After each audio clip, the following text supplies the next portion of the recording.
أعوذ بالله من الشيطان الرجيم بسم الله الرحمن الرحيم والصلاة والسلام على محمد وآل محمد اللهم صل على محمد وآل محمد.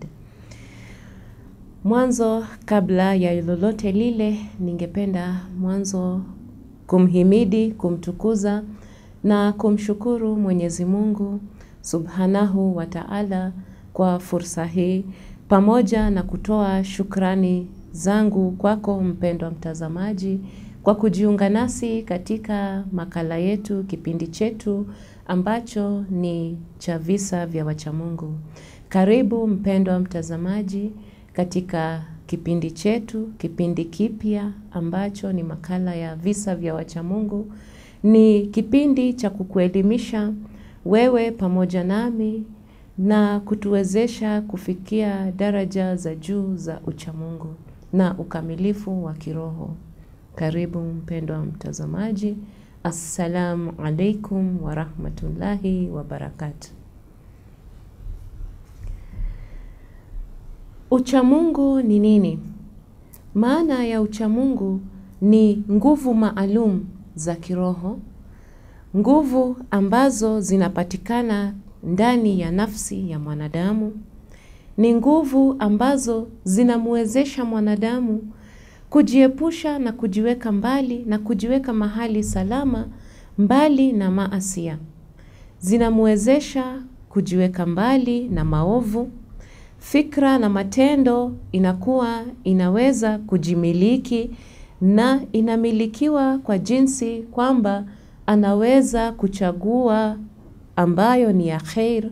Vishawishi vinapokuja katika fikra na matendo, anaweza kutoa uamuzi kamili, uamuzi mzuri, uamuzi wa khair na kufuata mambo ya khair na kujiweka mbali na maasia. Katika kipindi ama makala ya leo, tutaanza kuangazia visa vya wachamungu. Na kabla ya lolote lile, ningependa kueleza kuwa visa hivi ni visa vya ukweli. Visa ambavyo ni matukio ya ukweli. Matukio ya ukweli ya wachamungu ambao walikuwa ni katika mitume, ambao walikuwa ni katika manabii, ambao walikuwa ni katika zama za mtume wetu sallallahu alayhi wa alihi wasallam, rehma na amani zimfikie. Katika makala yetu ya kwanza, tutaanza kuangazia kisa cha mgeni. Katika makala yetu ya mgeni, kuna sehemu mbili. Sehemu ya kwanza itakuwa ni mgeni ambaye alishtakiwa, alikuwa ni mtuhumiwa, lakini akatimiza ahadi. Kwa hivyo ni makala ya mgeni, sehemu ya kwanza, mtuhumiwa aliyetimiza ahadi. Na katika sehemu ya pili tutaangazia kuhusu mgeni ambaye alikuwa ni mkarimu. Katika makala yetu ya leo, mgeni katika kisa chetu hakupewa jina, lakini tutamuangazia akiwa kama mgeni, akiwa kama bwana aliyetembea katika kijiji fulani na akapata kukabiliana na yale ambayo yalimpata, ambayo tutaangazia katika makala yetu ya leo. Basi kulikuwa na mji uliokuwa unatawaliwa na Hajjaj ibn Yusuf, na huyu bwana mtawala ndiye aliyekuwa anasikiliza kesi zikitokea katika mji huo. Basi ikawa kwamba bwana huyu ambaye ni mgeni akawa ametembea kwenye huo mji, na bwana huyu alipotembea katika huo mji, basi alikamatwa pamoja na wengine. Wakawa wameshtakiwa na kutuhumiwa kwa kosa la uhalifu. Wakawa wameshtakiwa kwamba wamefanya na kutekeleza uhalifu katika huo mji. Sasa huyu bwana ambaye ndio mgeni wetu tunamwangazia katika kipindi chetu cha leo, basi huyu bwana alipokamatwa, kwa kweli alikuwa yeye hakuna kosa ambalo alikuwa amefanya. Na ilikuwa ni kimakosa tu akawa ameshikwa. Na walipokuwa wanaelekezwa kwa makao ya yule mtawala Hajjaj ibn Yusuf, alikuwa mwendo wake ni ule wa kukokota miguu yake, akiwa anatembea, anavuruta nyayo zake kwa utaratibu. Na walipofika pale kwenye makao ya Hajjaj, huyo mtawala Hajjaj ibn Yusuf, ikawa walikuwa wamekamatwa watu wengi sana na wakafikishwa kwenye huo mhadhara wa kusikiliza hiyo kesi. Na ikawa ni kwamba kila mtuhumiwa anafikishwa mmoja baada ya mwingine. Ilipokuwa wanafikishwa, basi huyu Hajjaj ibn Yusuf alikuwa anasikiliza kesi. Kila akishamaliza kuisikiza kesi moja, kisha anaainisha ni adhabu gani ambayo itapewa kwa huyo mtuhumiwa. Ikawa inaendelea hivyo, kila mmoja anasikilizwa na anaainishiwa adhabu yake, kisha akaondolewa, kisha mwingine akafuatia baada yake. Na ikawa imefikia wakati wa huyu bwana. Basi huyu mgeni alipofikishwa mbele ya Hajjaj ibn Yusuf, ikawa katika hali hiyo ya kwenda kusikilizwa kesi yake, ghafla ikatokea kwamba huyu Hajjaj ibn Yusuf ambaye ndiye mtawala aliyekuwa anasikiliza kesi kwenye huo mji, ikawa mara imehitajika aondoke kwa hali ya dharura, na ingelikuwa hawezi kusikiliza ile kesi. Ikawa kwamba kesi itaairishwa na itasikilizwa siku ya pili. Basi kwa huo udhuru, ikawa huyu mtawala Hajjaj ibn Yusuf amemkabidhi huyu bwana kwa mmoja wa wale watu wake ambao walikuwa wanahusika pale kwenye kusikiliza zile kesi, ambaye jina lake lilikuwa ni Anbasa.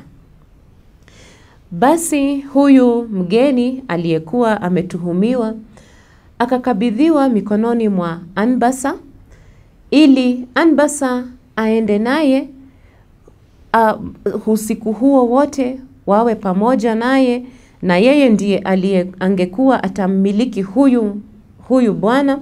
Na kesho yake Anbasa angemleta kwa Hajjaj, mtawala wa huo mji aliyekuwa anasikiliza kesi, na Hajjaj ibn Yusuf angesikiliza kesi siku ya pili.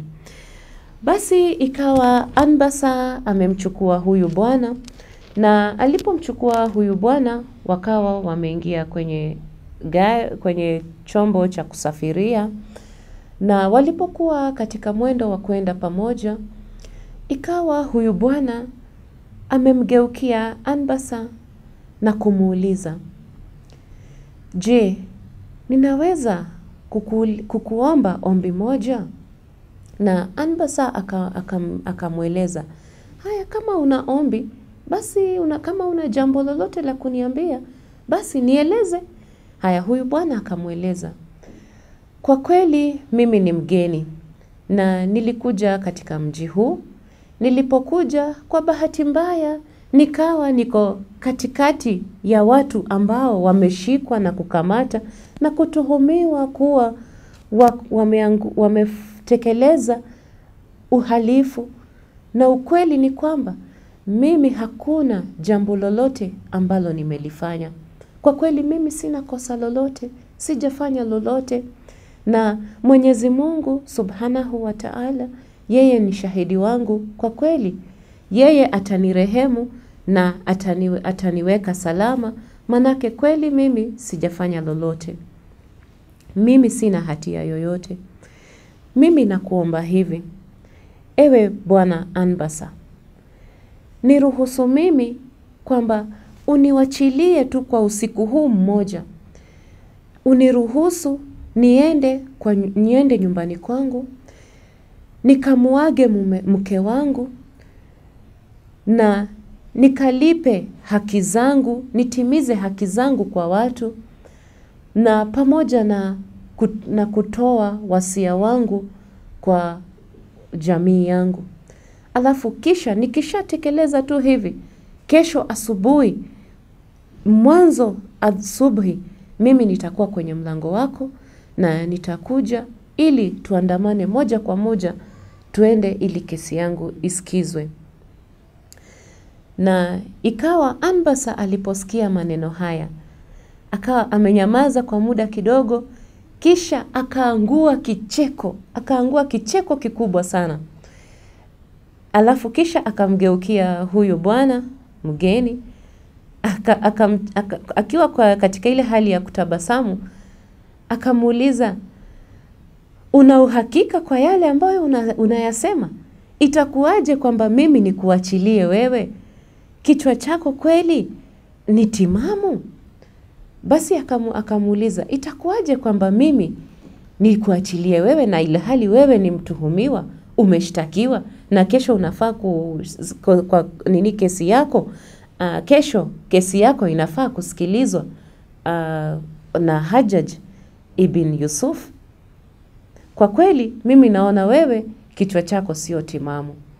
Lakini ikawa katika ile hali, hata huyu Anbasa akiwa anaendelea kutabasamu, kucheka na kushangaa na kustaajabu, itakuwaje kwamba yeye anaweza kumwachilia huyu mtuhumiwa? Basi ikawa huyu bwana akawa katika ile hali ya kuendelea tena na tena katika ombi lake. Akawa anaendelea tu kuzingatia kumwomba huyu bwana Anbasa aendelee tu kumwachilia. Akawa anaendelea na hilo ombi lake kwamba Anbasa amwachilie, aende amuage mke wake, atoe wasia wake na kisha atekeleze haki zake kwa watu ili kukamilisha kama madeni na haki zinginezo ambazo alikuwa ako nazo. Na katika kusisitiza na kuendelea kuomba ombi lake la kuachiliwa na Anbasa ili atekeleze haya, ikawa Anbasa anatafakari kimoyomoyo na anajiuliza, pengine inaweza kuwa kwamba naweza nikatawakal kwa Mwenyezi Mungu Subhanahu wa Ta'ala, na kisha baada ya kutawakal pengine Mwenyezi Mungu ataniwezesha kwamba nimwachilie bwana huyu, kisha kesho atarejea, atakuja na kesi yake itasikilizwa. Basi katika kutawakal ndio akaona ni bora zaidi amuulize huyu bwana. Basi akamgeukia na kumuuliza huyu bwana, je, ni kweli hivyo vile unavyosema kwamba nikikuachilia utatekeleza wajibu wako na utatimiza ahadi yako? Utarejelea na uje kesi yako isikilizwe kesho? Huyu bwana akamhakikishia, akamwambia, kwa kweli Mwenyezi Mungu ni shahidi wangu, na mimi nitakapoenda nitekeleze haya kesho asubuhi, na kuapia, na ninakuapia mbele ya Allah, mbele ya Mwenyezi Mungu Subhanahu wa Ta'ala, kwamba mimi nitakuja na nitakuja tuandamane moja kwa moja ili kesi yangu isikilizwe. Basi ikawa kwa kutawakal kwake Anbasa akawa amekubali, akakumbali ombi la huyu bwana, na alipokubali ombi lake ikawa akamwachilia. Basi huyu bwana akaenda zake, akaenda kutekeleza ambaye kwamba alikuwa amesema atatekeleza, amuage mke wake, atoe wasia wake, na pamoja na kutimiza ahadi na haki kwa watu kuhusu deni ambazo alikuwa nazo na katika majukumu mengine. Basi Anbasa akaenda kwake, lakini alipofika katika nyumba yake, ikawa usiku huo ghafla ikamuingia wasiwasi. Akawa ameingiwa na majuto makubwa sana. Majuto hayo yakawa yamemtia wasiwasi, kipindi kwamba akili na mawazo yakiwa yameghafilika, akiwa ako katika hali ya mshtuko na hali ya wasiwasi mkubwa sana, kwamba imekuwaje akawachilia bwana huyu akaenda, kesho yake angelimueleza mtawala Hajjaj ibn Yusuf vipi ikiwa kwamba huyu bwana amemwachilia ameenda, hamjui atakapokumtoa, na kisha kesi ikisikizwa itakuwaje? Atakuwa huyu bwana hayuko, na itakuwa ni shida kubwa sana na hoja kubwa sana kwa huyu bwana Anbasa kuweza kueleza mbele ya mtawala, na huenda ikaashiria kwamba hata inaweza kutangazwa kifo cha huyu Anbasa kwa kumwachilia mtuhumiwa, manake yakawa ameshtakiwa yeye pia, walikuwa ni katika umoja, na ikawa amesababisha kumwachilia. Basi ikawa amegafilika sana, na akawa hali yake kwa kweli ilikuwa ya kustaajabu na kushtuka sana kwamba ni jambo gani alilofanya kumwachilia huyu bwana akaenda. Na ikawa pindi kulipopambazuka, basi ghafla akasikia mlango ukibishwa, akashtuka, na katika hali ya kushtuka akaenda zake kwenda kufungua mlango. Alipofungua mlango alistaajabu sana, manake alimwona yule bwana amesimama pale mlangoni, na mara ghafla akamuuliza, bwana, imekuwaje? Mbona umekuja? Mbona imekuwaje? Mbona umerudi? Alikuwa haamini macho yake, huku akiwa anatetemeka, akiwa usiku kweli, alikuwa hajapata tone, akaona kama ni ndoto anaota. Basi yule bwana ndio akamueleza kwamba kwa kweli katika Uislamu, miongoni mwa waumini, ni wajibu kwa kila muumini katika Uislamu kuwa ni katika kutekeleza ahadi zake. Na mimi nikiwa na mcha Mwenyezi Mungu, nikiwa ni mcha Mungu, ni wajibu kwangu mimi kama Muislamu kutekeleza ahadi yangu, kutimiza ahadi yangu. Na nilivyokueleza, mimi nilikuwa nimejikurubisha kwa Mwenyezi Mungu Subhanahu wa Ta'ala, na yeye ndiye mwenye kunirehemu, yeye ndiye anayeweza kunirehemu peke yake, na ahadi zake kwangu ni kamili. Basi ilikuwa ni wajibu wangu kwangu mimi kutekeleza yote ambayo nilikuahidi. Na japo tulikuwa hatuna makubaliano kwenye karatasi, wala tulikuwa hatujaandikishiana mahali popote kwamba ni lazima nitekeleze wajibu huu, mimi kama Muislamu nikiwa wajibu wangu ni kutekeleza ahadi, ilikuwa ni lazima ningerudi na nitekeleze kwa hayo ambao tulikuwa na makubaliano, hata kama ni kwa makubaliano ya kuelezana tu kwa kinywa ama kuelezana tu kwa mdomo. Basi ikawa amewajibika kurudi kwa sababu ya kutekeleza wajibu wake kama vile walivyokuwa wamekubaliana. Kwa kweli Anbasa alishangaa sana, ilimuathiri moyo wake kiasi kwamba aliona uzuri na akaona kwa kweli Uislamu na wajibu ambao inakuwa ni lazima kwa kila mu'min kutekeleza na kutimiza ahadi yake ni jambo nzuri sana, jambo ambalo linampandisha mja ama mwanadamu yoyote ama mu'min katika daraja ya juu sana ya uchamungu. Basi ikawa kwa kule kufurahi, akamwambia moja kwa moja waandamane, akiwa ameathirika moyo sana. Basi wakaandamana moja kwa moja, wakaenda mpaka kwa hadhara ya kusikiza kesi. Walipokuwa katika hadhara hiyo ya kusikiza kesi, ilipofika wakati wa kusikizwa kesi ya huyu bwana, basi ikawa Anbasa anaeleza na kusimulia kila kitu kilichotokea. Akaeleza ajabu ya jambo lote hilo ambalo lilitokea. Akawa anakazilia na kutilia mkazo, yani uzuri na uaminifu na utimizaji wa ahadi wa huyu bwana. Basi ikawa katika hiyo hadhara, Hajjaj ibn Yusuf ambaye alikuwa ndio mtawala wa mji huo akawa amestaajabu sana, na katika kustaajabu sana akawa anashangaa kwamba Uislamu unawajibisha kwamba kila mu'min atekeleze ahadi yake.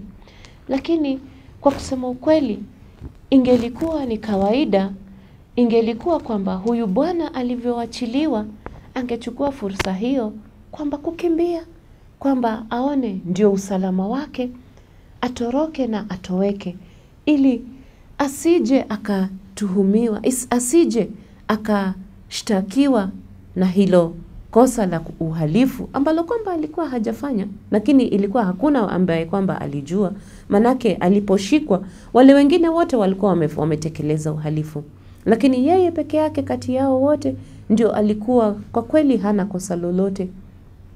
Basi ikawa Hajjaj ibn Yusuf, mtawala wa mji huo, ambaye ndiye alikuwa anasikiza kesi za mji huo, akaathirika sana moyo wake pia.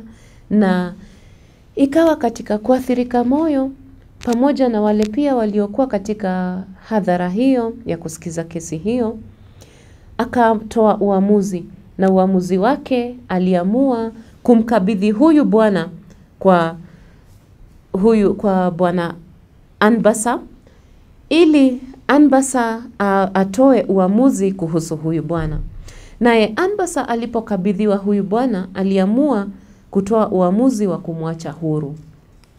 Basi mpendwa mtazamaji, ni dhahiri kwamba katika Uislamu ni wajibu kwa kila mu'min, ni wajibu kwa kila mja kutimiza ahadi anapotoa ahadi, kutekeleza ahadi anapotoa ahadi yoyote. Na mwanzo huyu bwana alipopewa hiyo fursa ya kuachiliwa huru, mwanzo alimshukuru Mwenyezi Mungu, akatoa shukrani zake kwa Mwenyezi Mungu huku akiwa anatetemeka. Pia akatoa shukrani kwa Anbasa na pia kwa huyo mtawala ambaye alikuwa ni Hajjaj ibn Yusuf, na akawaeleza kwamba katika Uislamu yeye alikuwa kama mu'min ametekeleza wajibu wake. Akadondokwa machozi, na alipokuwa anadondokwa machozi ikawa kwamba anakumbuka maneno ya mtume wetu, rahma na amani zimfikie, aliposema kwamba wale watakaokuwa karibu sana na mtume, rehma na amani zimfikie, siku ya kiyama itakuwa ni wale ambao kwamba wanatekeleza, ni miongoni wa kusema ukweli, wasemao ukweli, ni wale ambao ni waaminifu kwa amana wanazotoa, na pia wale ambao wanatimiza ahadi zao. Kwa hivyo tunaona kwamba alipokumbuka hadithi hii, alipokumbuka maneno haya, ikawa yamemwathiri huyu mgeni, huyu bwana, kiasi kwamba alitokwa na machozi alipokumbuka kwamba katika kutimiza ahadi yake amewekwa mstari wa mbele wa wacha Mungu watakao kuwa karibu sana na mtume, rehma na amani zimfikie. Basi mpendwa mtazamaji, kisa chetu cha leo ni kama hivyo ambavyo tumeangazia kisa cha mgeni huyu aliyetimiza ahadi yake. Tukirejelea nyuma kidogo, tunaangalia kwamba katika uchamungu, akiwa huyu mgeni alikuwa ni mchamungu mwema, aliyependwa sana, aliyependwa katika huo mji, aliyependwa pia na mtume, rehma na amani zimfikie. Tunaona kwamba katika uchamungu, ambao tumesema kwamba uchamungu ni nguvu maalum za kiroho, nguvu ambazo zinapatikana ndani ya nafsi ya mwanadamu, nguvu ambazo zinamwezesha mwanadamu ama mja ama mu'min kuweza kuimiliki nafsi yake na kujiweka mbali na maasia, kujiweka mbali na maovu. Tunaona kwamba huyu bwana ambaye alikuwa ni mgeni katika huu mji uliotawaliwa na Hajjaj ibn Yusuf, mwanzo alipata nguvu za kiroho ndani yake na ndani ya nafsi yake, na akaweza kujiweka mbali na kutoa uamuzi kumiliki nafsi yake, kuweza kumiliki fikra zake, matendo yake, na kujiweka mbali na maovu, kama maovu ya kufikiria kwamba kwa vile mimi nimewekwa huru, mbona nisijipe uhuru wangu mimi na nitoroke, nijisalimishe mimi mwenyewe kwa nguvu zangu.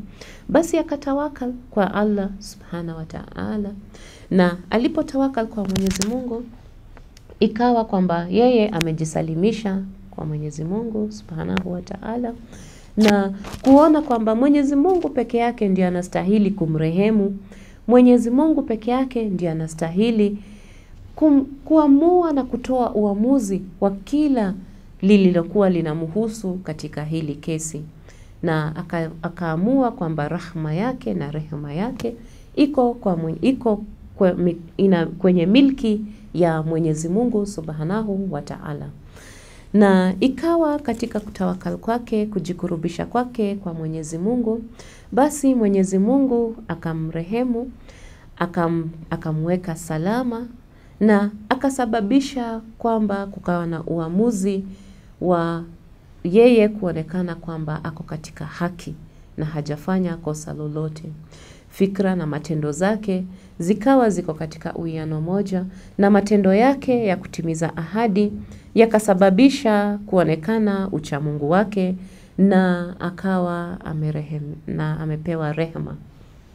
Basi mpendwa mtazamaji, tunachopata hapa ni kuelimika katika visa vyetu. Kwa hakika ni visa ambavyo sio visa vya kubuni, sio vile visa ambavyo huwa ni kama vya alfu lela hulela, ama visa vile vya kuonesha kwamba paukwa pakawa, kama kuhadithia. Lakini ni visa vya ukweli. Visa ni matukio ambayo ni ya ukweli, matukio ambayo yalikuwa katika zama zake mtume wetu, rehema na amani zimfikie.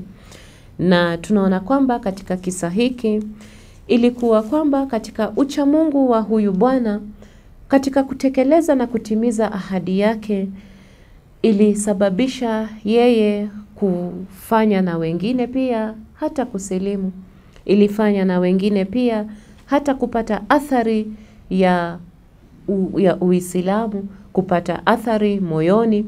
Basi kisa chetu cha leo ni cha kutuelimisha. Katika kuelimika tunapata kujua na kufahamu kwamba ni bora zaidi kama binadamu, wewe na mimi, kwamba tunatawakal kwa Mwenyezi Mungu. Kutawakal ni kujiwachilia kwa Mwenyezi Mungu, kwamba kuamua katika fikra zetu na matendo yetu kwamba Mwenyezi Mungu ndio mwenye kuturehemu, kwamba ikatokea kuna jambo kwamba wewe kwa mfano umefikiriwa kimakosa, ama ukashtakiwa kimakosa, ama ukawazwa ambalo silo, na kweli kwamba wewe huna kosa, huna hatia, kwamba vile unavyofikiriwa sivyo, basi ni vizuri kutawakal kwa Mwenyezi Mungu, kwamba akawa ndio mwenye kukurehemu, akakutoa katika hali hiyo ya kufikiriwa kimakosa, na akakurejesha katika hali iliyo sawa na ya usalama. Na pia tunajifunza jambo lingine kwamba ni wajibu kwa mu'min, ni wajibu kwa mwanadamu, ni wajibu kwa kila Muislamu wote, wewe na mimi, kutekeleza ahadi zetu. Tunapotoa ahadi, na isiwe tu kwamba ahadi hii ni lazima ikawa imeandikishwa, kwamba ikawa imetiwa sahihi na muhuri, ikachapishwa. Lakini hata katika makubaliano ya kwa mdomo, kwako wewe, kwangu mimi na mwingine, kukawa kuna makubaliano, kumetolewa ahadi. Kwa mathalan, kwa mfano ukatoa ahadi na mwingine, ukasema kwamba mimi nitatimiza haya, nitafanya haya. Ama yeye akakutolea ahadi, akakueleza kwamba mimi nitatenda haya, nitafanya haya, nitatekeleza hivi. Basi ni wajibu kwamba lazima, na ni bora zaidi na ni katika daraja ya uchamungu, kuwa katika miongoni mwa wenye kutekeleza na kutimiza ahadi. Na kutekeleza ahadi ni katika iman, na iman ni katika yale ambayo yanastahili kwa kila mu'min kuwa nayo. Kuwa na iman ndio kuna sababisha kwamba utaweza kufikia uchamungu. Bila iman ni ngumu kufikia uchamungu.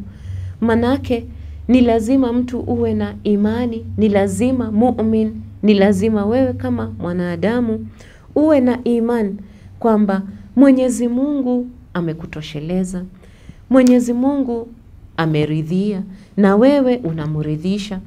Na katika iman ndio njia moja wapo ya kufikia katika hali na daraja za juu zaidi za uchamungu na ukamilifu wa kiroho. Katika hadithi ya leo tunaona kwamba katika kisa cha leo na hadithi ambayo tumetoa hapo mwisho, kwamba alipowachiliwa huru huyu bwana na Anbasa katika huo mji uliotawaliwa na Hajjaj ibn Yusuf, machozi yalimdondoka. Yalimdondoka manake kuna mambo mawili hapa tunayaangazia. Mwanzo tunaangazia uaminifu. Na tunaona kwamba huyu bwana alikuwa mwaminifu. Uaminifu uliletwa na subra. Na tunaona kwamba kwa yeye kuwa na subra, hiyo subra pia ilimfanyia yeye kuwa akaweza kutekeleza na kutimiza ahadi aliyoitoa. Ingelikuwa kwamba hana subra, hebu fikiria mpendwa mtazamaji, ingelikuwa vipi? Pengine angeliingiwa na fikra, pengine angeliingiwa na mawazo, ambapo kwamba angelifikiria kwamba hawa sasa wameniwachilia mimi huru, mbona nisitoroke, nikimbilie mji wa kwetu, nikisafiri usiku huu wote, nitakuwa nimefika katika mji wangu, hamna mtu ambaye anajua nimetoka wapi, basi hawataweza mimi kuniipata na nitakuwa salama.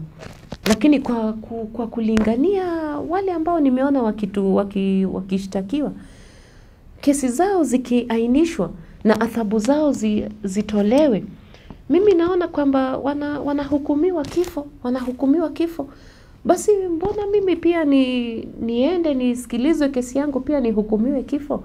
Mbona nisijisalimishe nitoroke? Lakini la, yeye alikuwa katika hali ya uaminifu, katika hali ya utulivu. Na tunaona kwamba bwana huyu alipofanya subra yake, kwa hakika tunakumbuka pia kuna katika baadhi za hadith ambazo zimeeleza kuhusu subra, na hususan katika subra kwa mu'min. Tukiangazia katika mpendwa mtazamaji, tukiangazia katika hadith ambayo imetolewa kutoka kwa Qur'ani tukufu, sura ya 39 na aya ya 10 katika sura ya Az-Zumar. Basi tunaona kwamba wale wenye subra, hivi ndivyo hali yao inavyokuwa. Bismillahirrahmanirrahim. Innama yuwaffas sabiruna ajrahum bighairi hisab. Innama yuwaffas sabiruna ajrahum bighairi hisab. Maana yake kwamba kwa hakika bila shaka wale ambao wanakuwa na subra watapewa ujira wao pasina hisabu. Na tunaona kwamba kwa hakika kwa subra ya huyu bwana akawa amepewa ujira wake bila ya hisabu, kwamba kwa uaminifu wake akawachiliwa huru na wala hakusumbuliwa ama kuairishiwa kesi yake ifikiriwe tena na tena na tena, lakini ikawa tu kwa kutimiza tu ahadi yake, subra na kutimiza ahadi yake, ikawa inaangazia kwamba yeye amewachiliwa huru na ikawa ni bora zaidi. Mpendwa mtazamaji, na shukuru sana tumefika tamati ya kipindi chetu hiki na sehemu ya kwanza, sehemu ambayo ilikuwa ni mgeni ambaye aliyetimiza ahadi yake. Jiunge tena nasi katika kipindi kingine katika sehemu ya pili ambayo itakuwa ni sehemu ya mgeni ambaye ni mkarimu. Ningependa kutoa shukrani za dhati kwako kwa kujiunga nami, pamoja na shukrani za dhati kwa wadhamini wetu kwa kukitayarisha na kukiweka kipindi hiki hewani. Jiunge nasi tena katika makala nyingine. Wahadha, assalamu alaikum wa rahmatullahi wa barakatuh.